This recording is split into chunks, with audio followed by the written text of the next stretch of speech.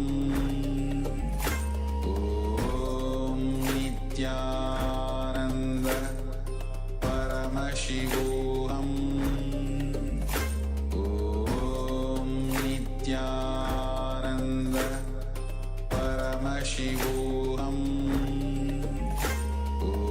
Om Nityananda Paramashivoham Om Nityananda Paramashivoham Om Nityananda Paramashivoham Om Nityananda Paramashivoham Om Nityananda Paramashivoham. Yes, you can relax now and slowly, very slowly, remove your eye bands and gently let the light come back into your eyes.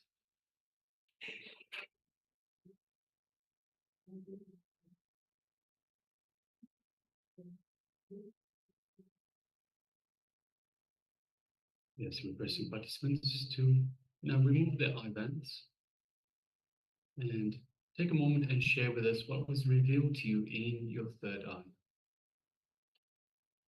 So what was the image that we displayed for you just now? And also requesting participants on YouTube, if you took part in this power manifestation, requesting also please let us know in the chat box.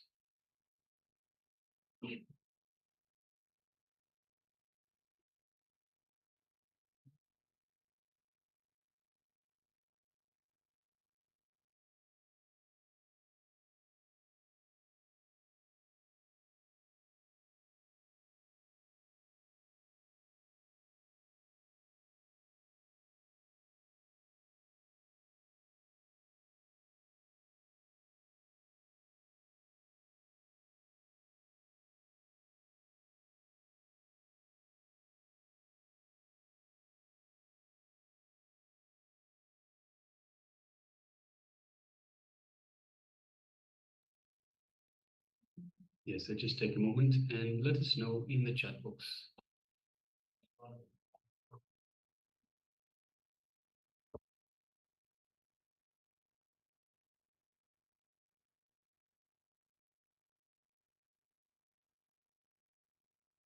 And also requesting participants with the cameras switched off, if you could please switch on the cameras. So we have Ma Le Tan, Ma Amrita Vandini, Ma Ananda Yogini, Ma Kaylee Wang, Ma Anupama, Wang Shibin, and Ma Yang Yan Hong. If you could please switch on your cameras and make yourself available in the camera and of course for the program. Meanwhile, we have a sharing from Sia Wu that says animal, green and yellow. Yes, thank you very much for sharing that.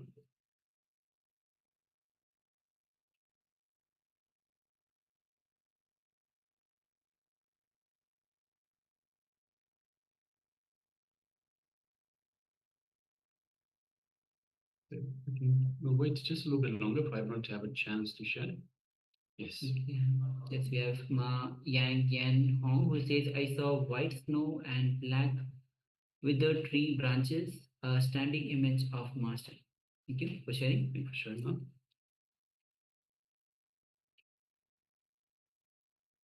All right, so if you are still sharing, please go ahead. And meanwhile, we'll be projecting the image that we had projected. Yes. So as you can see, it is a beautiful image of a lake.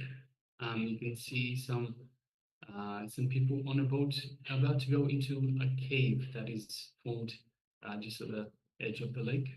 And you can see some light inside. So perhaps someone's taking pictures, or perhaps there's an artificial light inside. Yes. Beautiful green waters, clean green waters of the lake. You can see the rocks. Looks like a mountainous region. You can see some trees that have grown off the rocks. And yes. So we have Ma Xiaowu that shares animal, green, and yellow. So the only animals we have are humans, Ma. We have green in the lake. We have green in the trees as such, and yellow. So we have orange, yellow type the vest for the people in the boat. So yes, thank you very much for sharing, Ma, and congratulations for manifesting. Yes, and also we have sharing from Ma Yang Yan Hong who says, I saw white snow and black with the tree branches. So there's no snow though, but we have definitely white color. The person who is sitting just at the back has having the white top with the tree branches. Actually, if you look at the left, we have a tree which is just hanging from the left side. Yes, we have the branches a lot, and okay, this can be yeah, thank you. And standing image of the master. We have Samji on our back. Yes, thank you very much for sharing, Ma, and congratulations for manifesting. All right. So with this, we'll be moving on to. Actually, it's the day third of the of the Paramashivoham, the program itself, the 21-day program. So now today we will be going through the yoga, as the theme itself is on yoga, integrated science of body, mind, and spirit. And Swamiji will be gracing us today as Sadanitya Nataraja himself. So before we move on, so understand that just to set the context of the day itself, there is no controversy in the existence. There are no contradictions. We just cannot make the connections. Humans, on the other hand, always have the conflict. Why is that? What is the solution? We should live within our boundaries. Focus on what and where we are. We are in one place and one time. We always think about another time and another place. Our body is never where our mind is. Except what there is. Upanishad says, Isa Vashim Idam Sarvam. Everything is divine. Nothing is excluded. In the existence, nothing is excluded. So we'll be entering into a short revelation by Swamiji on this. So please come to the space of listening. And also have the note and pen and paper ready with you as we go through our session. Please, you can write down the powerful cognition. All right. So with this, let's enter into this revelation. Then we'll be actually entering into the next session, which is going to be starting for the yoga for different layers.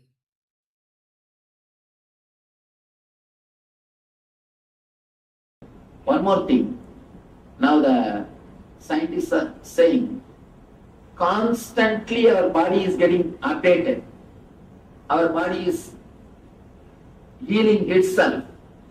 But when you bring back your past memory, engrams, when you are engraved memories, again and again you bring the same kind of body. Recently I read a beautiful book, Biology of Belief.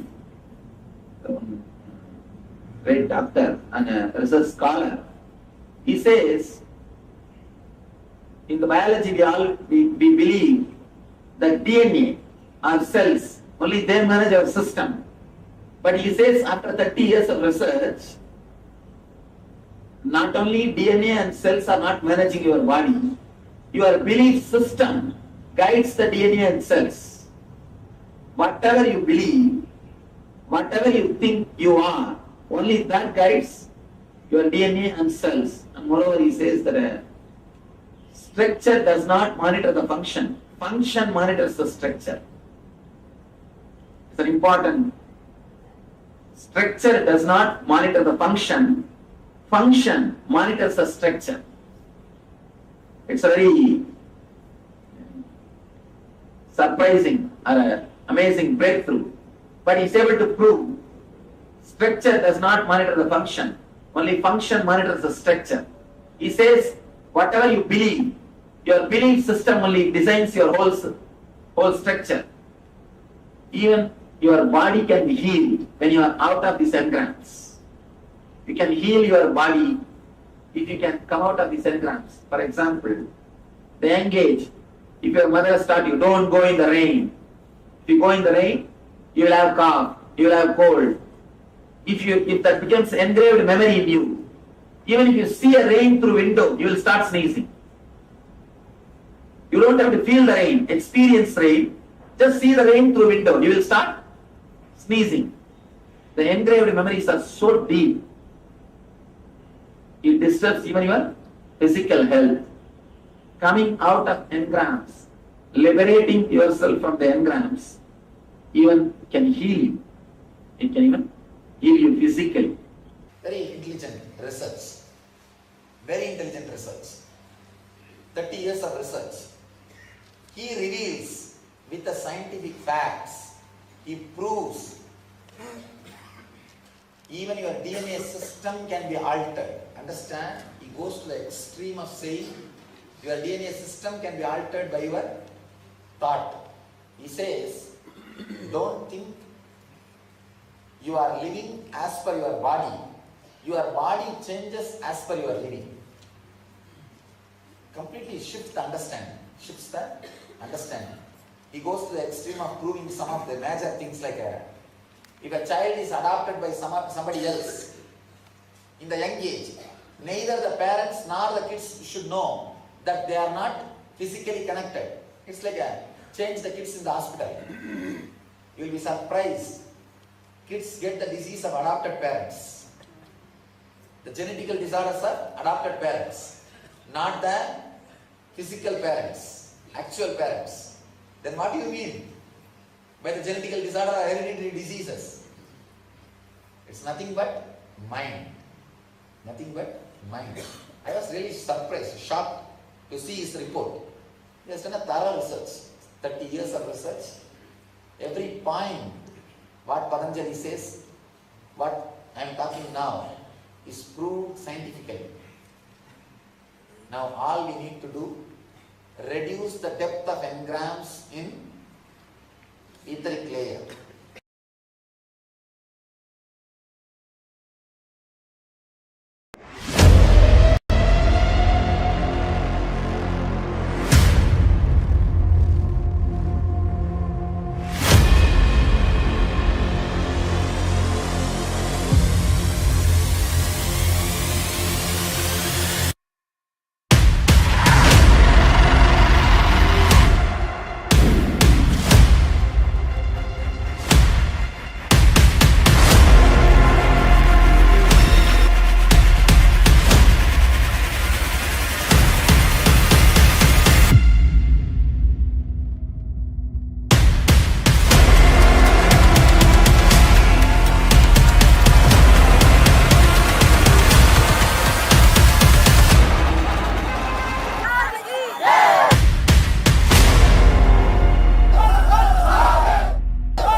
Yes, welcome back.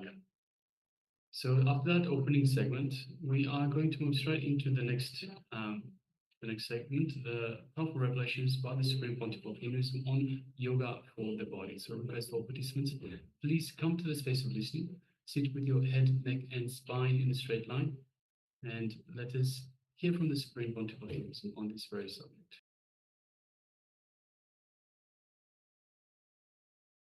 First, the word yoga. Let us analyze the word yoga. In Sanskrit, the word literally means to unite or to become one with.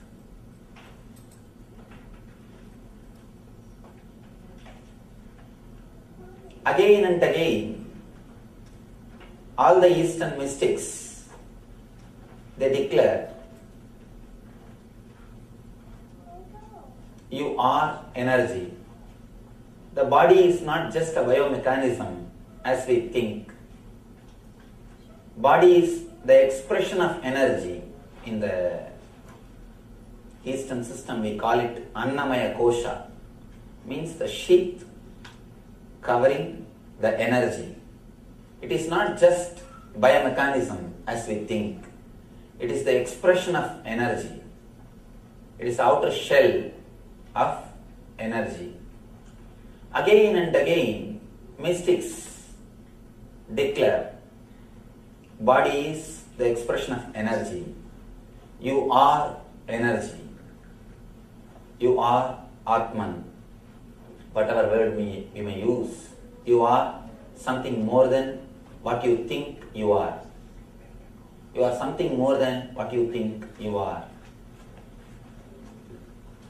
Having direct experience with that energy, or uniting yourself, having a direct communion with that energy is what we call yoga.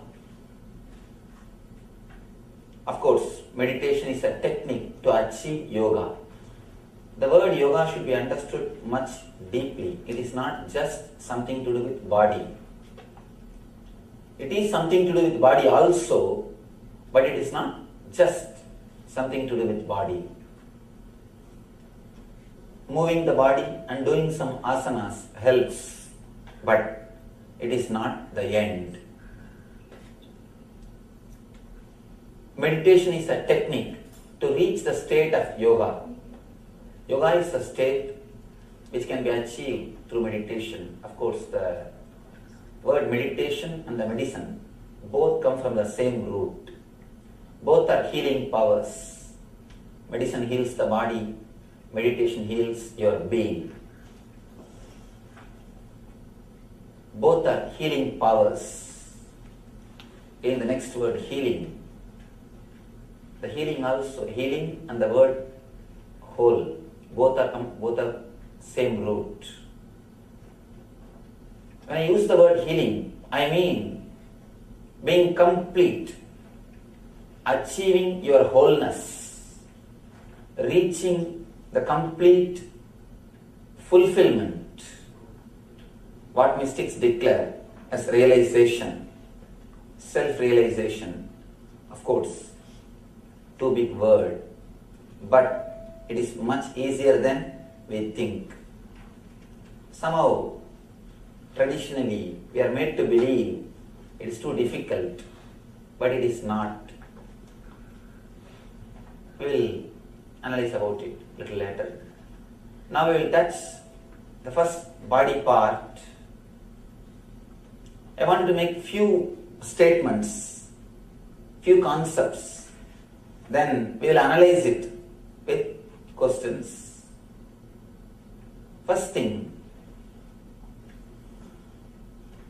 by nature, your body is intelligence. It is not just biomechanism as we think. It is not just force. It is force with intelligence which can respond to every single thought of your mind. It can respond to every single thought. It is created, maintained and destroyed